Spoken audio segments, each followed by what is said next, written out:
What we've got here is failure to communicate. Cool hand Luke. Now this is another common issue in the workplace, failure to communicate. In fact, if you asked any group of employees in any organisation anywhere in the world what the number one thing that their organisation could improve upon, it will be communication. Now, I don't know if that's factually true, by the way, even though I open that remark with "in fact," but it's certainly true for every organisation I've had experience in for over 30 years, so it may be true. You can decide. Now, in this context, we mean two different things by communication. How do individuals within an organisation communicate with each other, either within their own department from the bottom up or cross-functionally? And the second thing we mean is, how do the management within the organisation communicate with its employees, top down? Now, if you translate this into the individual, these can mean either no one listens to me or no one tells me anything. Okay, so in this section we're going to get into both and we'll take them in that order. But before we get on to listening, first let's understand if we're all speaking the same language. So, saying there is a failure to communicate is not strictly true. We can't help communicating. We do it all the time. We do it without even opening our mouths. The actual issue is that what we think we're saying is not always what the person on the receiving end thinks we're saying. And this cuts both ways. In NLP, yes, NLP again, there is a saying, the meaning of communication is the response you get. So take a second to consider that. The meaning of communication is the response you get.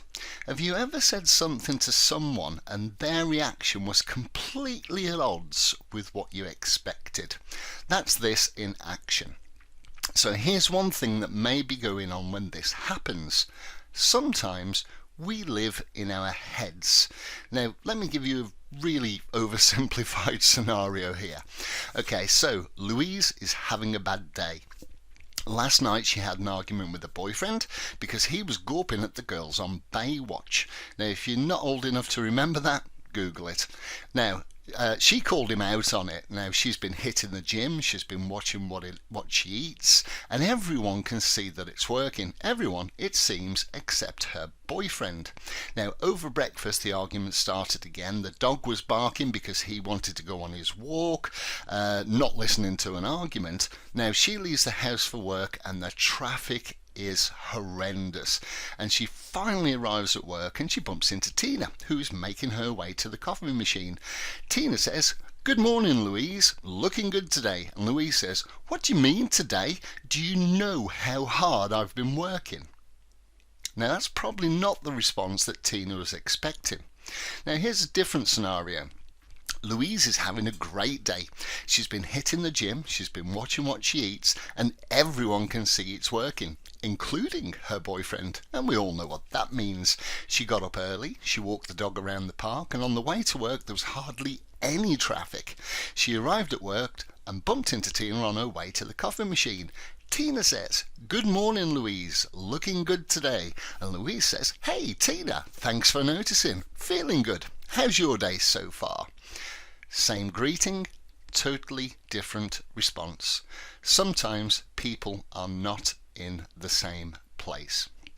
Okay, now thankfully there are a number of ways to hit the reset button, and the simplest is another NLP/hypnosis technique called a pattern interrupt. Now, a pattern interrupt, as the name suggests, is a way to interrupt a pattern. Most of our lives we do things on autopilot, and that's not a bad thing. In fact, it's extremely efficient. We learn through our experiences the most favourable thing to do in certain situations, and when that situation comes up again, to save us having to think it all through again, we automatically choose that program and we execute it. Very elegant most of the time. Now let's have a look at another terribly simplified scenario. For the first time in my life, I have encountered a door. Now, I have no idea what it is, but I know I need to progress from this room to the next room.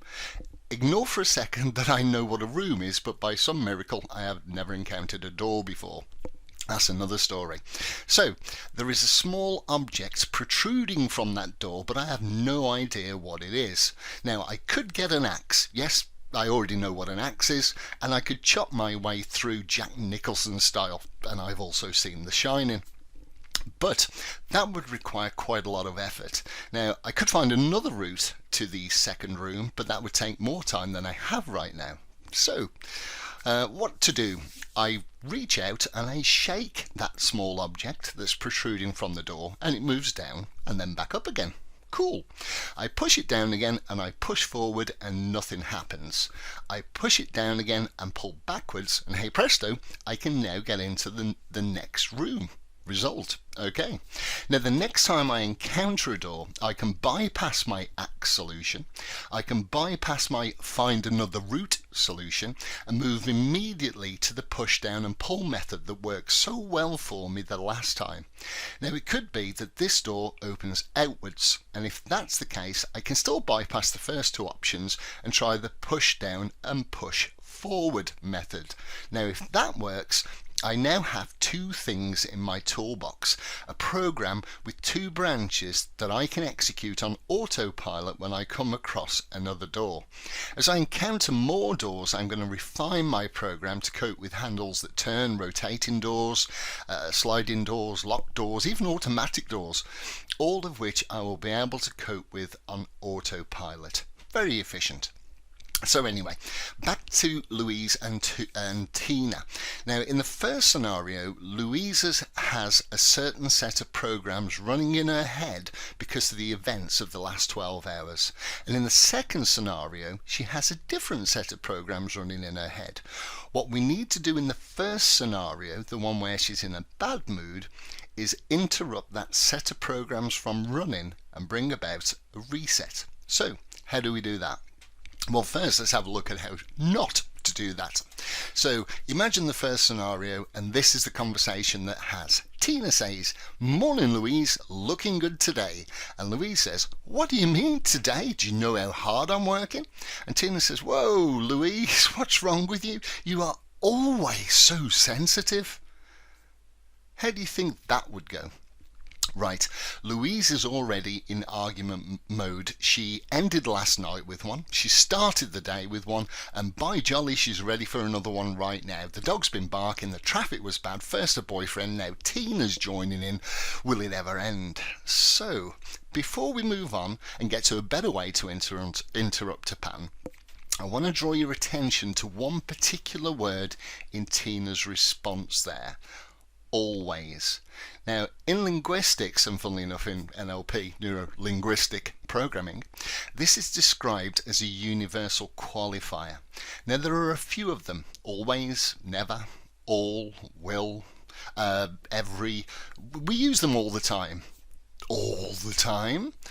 Yes, we don't use them all the time because a universal qualifier precludes any other possibility. So is Louise always so sensitive? Well, probably not all of the time. And you should be careful when you use a universal qualifier, as arguments based on them are so easy to overturn.